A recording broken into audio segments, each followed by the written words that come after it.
Hello everyone, I'm Eric, and today I will be answering questions based solely around the topic of Pokemon. Let's get started, shall we? Our first few questions come from Kevin Fondren, who asks what my favorite Pokemon is. My favorite Pokemon is Umbreon. I've always loved Umbreon since Gen 2 when it came out. It's just so cool looking. It's my favorite evolution out of everyone. It's just awesome and dark, and it looks so cool, and I actually have a shiny one, and the blue rings around its ears and its tail are just... He also asked what my favorite generation is. My favorite generation will probably be Generation 5. The story in it was just fantastic. I love what they did with Black and White, and I love what they did with Black and White 2. It's just a really good, deep story based on truth and ideals. And all of the Pokemon within it are pretty much awesome. There's not really any that I can think of off the top of my head that I don't like. But then again, I like pretty much all Pokemon, so you're gonna give what you take. Third question is, if I had a profession in the Pokemon world, what would I be? Well, I would probably be a Pokemon breeder.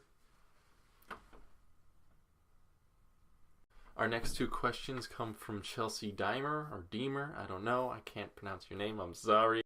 Of course, my starter of choice would be Fennekin from Generation 6, because I have an unhealthy obsession with foxes. Like, seriously. I love foxes. They're so cute and pretty.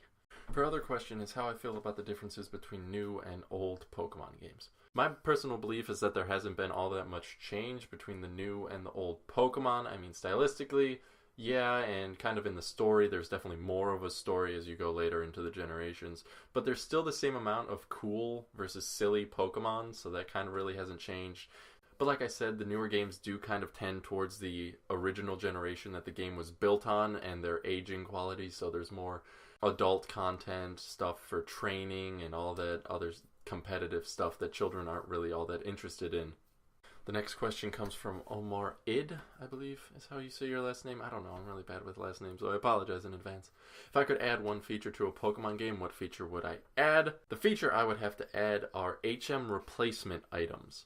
So I don't have to be running around late game with a level 3 Zigzagoon that knows Cut, Rock Smash, Strength, and Surf. Ben Clay asks what my favorite Pokemon edition is. I'm gonna have to say Crystal, or pretty much any third tie-in game. I love the third tie-in game.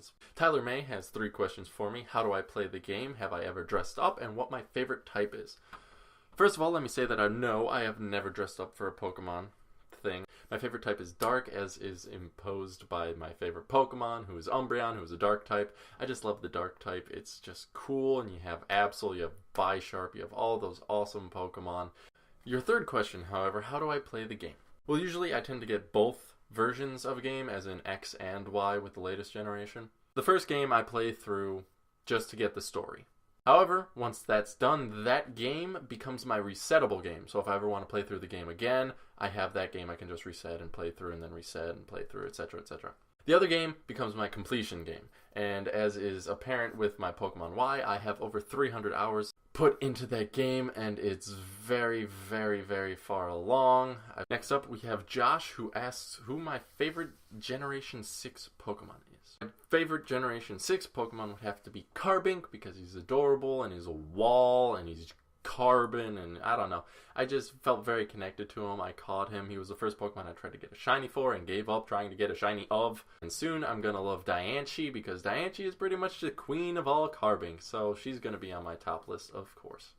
Anyway, thank you for watching. If you want to see more of my other craziness, you can subscribe to my Ding Daily channel. And if you want to be updated on Twitch Plays Pokemon, which is this whole social experiment that's going on, you can go to my other channel that I just created called Poke Talker, and you can subscribe there, and you can catch up on all the updates of all the days that have been happening in Twitch Plays Pokemon. And you can also subscribe for other videos that I'm going to be putting out that are Pokemon related. So if you like Pokemon, like you like this stuff that I'm talking about the Pokemon, you can subscribe there, and you'll be so happy, because I'll be talking about nothing but Pokemon. And it'll be a good time, and we can chat and have a cup of tea, except we won't have a cup of tea because I don't like tea, and I don't like coffee either, so I'm just gonna have to deny you a drink. Maybe we can go to a food place, but you know, that kind of stuff is expensive, and I don't want to pay for stuff, and then you're gonna think, oh, is he gonna pay for me? And I don't want to have to go through that awkward transition, and I'm just gonna end this freaking video off because David's probably annoyed at me.